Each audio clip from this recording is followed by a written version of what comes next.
नमस्कार मंडळी, आपण पाहत आहात भूमी मानदेशाची। आज बोलण्याचा आपला विषय आहे तो मसवड नगरपालिकेच्या संदर्भातील। मसवड महानगरपालिका एवढी प्रसिद्ध आहे की या झालेलं इलेक्शन तर फार मोठं दुमदुमलं। याच नगरपालिकेच्या निवडणुकीच्या अगोदर प्रत्येक उमेदवारांनी आश्वासनाचं खैरात उधळण केली, भरपूर आश्वासन दिली आणि याच आम्ही हे करेन, आम्ही ते करेन, आम्ही तुमच्या चांगल्या सुविधा उपलब्ध करून देईन आणि याच आश्वासनावरती ही निवडणूक करण्यात आली आणि ही निवडणूक झाली सुद्धा।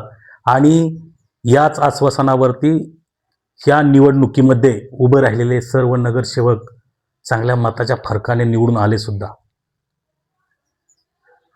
पण या नगरसेवकांना मला एक गोष्ट विचारू अशी वाटते की ज्या लोकांनी तुम्हाला मतं दिली, ज्या लोकांच्या मतावरती तुम्ही निवडून आलात, त्या लोकांचं तुम्ही मनासारखं आतापर्यंत झालं की नाही हे स्वतःला कधी प्रश्न विचारला का तुम्ही?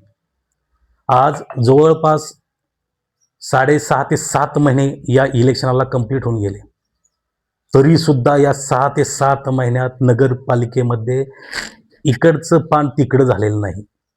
अहो, किती समस्या आहेत गावामध्ये, उघडी गटार आहेत, घाणीचं साम्राज्य आहे, प्रत्येक गल्लीबोळात रस्ता आहे पण तो चालण्यायोग्य नाही, प्रत्येक ठिकाणी अडचण आहे। पेटेत गेला तर सगळं पार्किंग अख्ख्या पेटीमध्ये झाले, सर्वसामान्य माणसांना तर चालता सुद्धा येत नाही।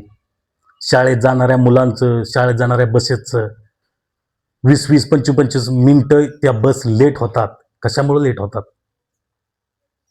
एवढं मोठं मंदिर आहे नाथ महाराजांचं, त्यांच्या पार्किंगची सोय नाही आहे का हो? याकडे कधी लक्ष जाणार तुम्हाला?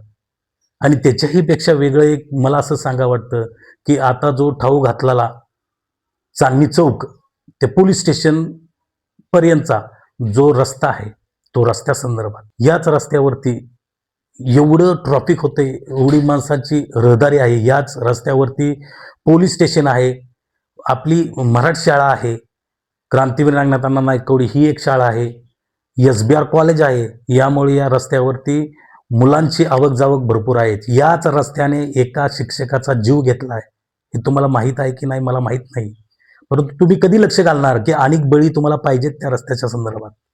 अहो, कधीतरी या ना, रस्त्यावरती या, कामं करा, तर तुम्हाला 4 लोक चांगली म्हणतील। आज तुमची अशी अवस्था आहे की प्रत्येक माणसाच्या मनात तुमच्याबद्दल रोज तयार होत झाला, फक्त निवडणुकीपुरतीच माणसाला जवळ करायचं आणि निवडणूक झाल्यानंतर फेकून द्यायची, ही कोणती पद्धत?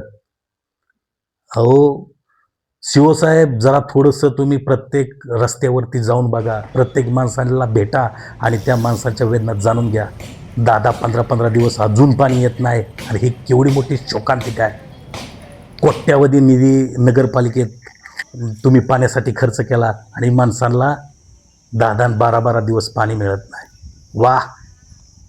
या योजनेसंदर्भात आपल्याला काय म्हणावं हे सुचत नाही आहे, पण कुठंतरी आपली ती बांधिलकी आहे। प्रत्येक नगरसेवकाने आपापल्या वार्डात जर थोडं लक्ष दिलं ना, तर प्रत्येक वार्ड चांगला होईल, पण प्रत्येकाला वेळच नाही आहे। इलेक्शन निवडणूक लढवायच्या अगोदर भरपूर वेळ होता, परंतु आता कोणाला वेळ राहिलेला नाही। शेवटी सगळ्या माणूस एवढा गुरफटून गेलाय की कुणाला बोलायचं हे कुणाला सुचत नाही। शेवटी तुम्हाला याच पंचवर्षी ते पुरतं लोकांनी निवडून दिलं आहे, याच कामावरती तुम्हाला पुढची निवडणूक लढवायची आहे। म्हणून प्रत्येक नगरसेवकाने आपापल्या वार्डात जाऊन जर हे सर्व कामं जर कंप्लीट केली तर तुम्हाला ही जनता विसरणार नाही। लवकरात लवकर सगळी कामं कंप्लीट करावी हीच माझ्याकडून तुम्हाला सर्वांना सदिच्छा। धन्यवाद।